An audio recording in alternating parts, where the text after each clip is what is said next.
Welcome to the deep dive. Today, we're really getting into something you see absolutely everywhere. They really do. The American flag. I mean, not just on government buildings, but flying from homes, businesses.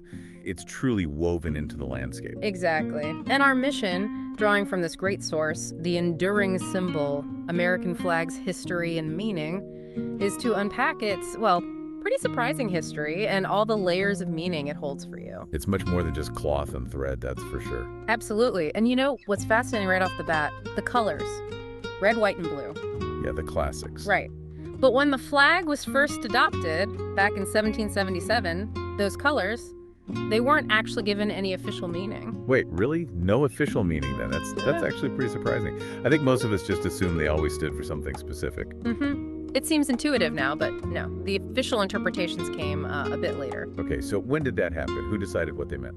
That came down to Charles Thomson. He was the secretary of the Continental Congress. Oh. And he's the one who assigned those meanings we know today. So, white, he said, stood for purity and innocence.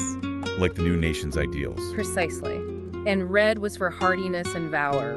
You know, the courage, the resilience needed. Makes sense. And blue? Blue represented vigilance, perseverance, and justice. Those sort of enduring principles for the Republic. Vigilance, perseverance, justice. Got it. And it wasn't random. These were meant to, well, inspire people to really define what America aimed to be. And the source notes how later figures, even presidents like Reagan and Washington, sort of echoed these core ideas. That's really interesting. Now, shifting from the meaning to the actual look of the flag, Yeah. your source has this incredible piece of trivia. Oh, you mean about the current design?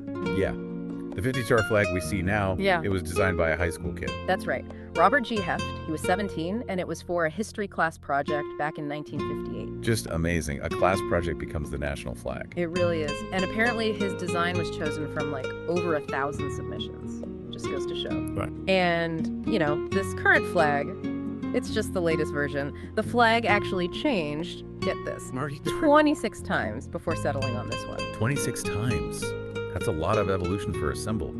So let's rewind. What about the very, very first flag before all those changes? Ah, yes. The Grand Union flag that was flown way back December 3rd, 1775, unofficially, of course. And it looked quite different, right? Very different. And the really striking thing, which your source points out, is how much it resembled the British East India Company's flag. Okay, hold on. That seems odd.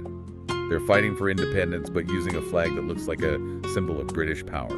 It does seem contradictory, doesn't it? But Benjamin Franklin had an interesting take on that. Oh, what did he think? He suggested it wasn't necessarily about loyalty, but maybe a kind of subtle message, like, we're independent, yes, but we still see ourselves as part of the established, you know, global trade world. So, asserting independence within an existing framework, maybe?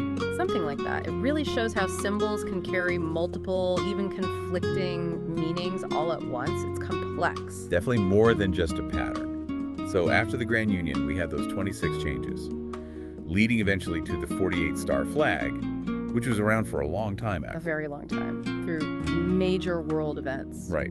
Then Alaska becoming a state at the 49-star flag in 1959. Just for a year. And then Hawaii joined, leading to the 50-star version on July 4th, 1960. And that's the one we had ever since. Exactly. And that brings us full circle, really. This whole journey, this deep dive into your source, it just underscores that the flag isn't static. It's not just fabric. No, it's definitely a living symbol. Reflecting America's history, its values, the struggles and the triumphs, its whole spirit, really. So, thinking about all this, here's something maybe for you, the listener, to consider.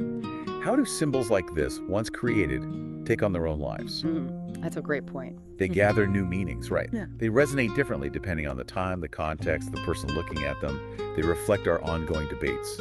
They really do. They become part of the conversation itself. So what does that mean for how we engage with symbols today? How do we interpret them knowing they have these layered, evolving histories? It's definitely something worth thinking about, especially as history keeps unfolding. Indeed. Well, thank you for joining us on this deep dive.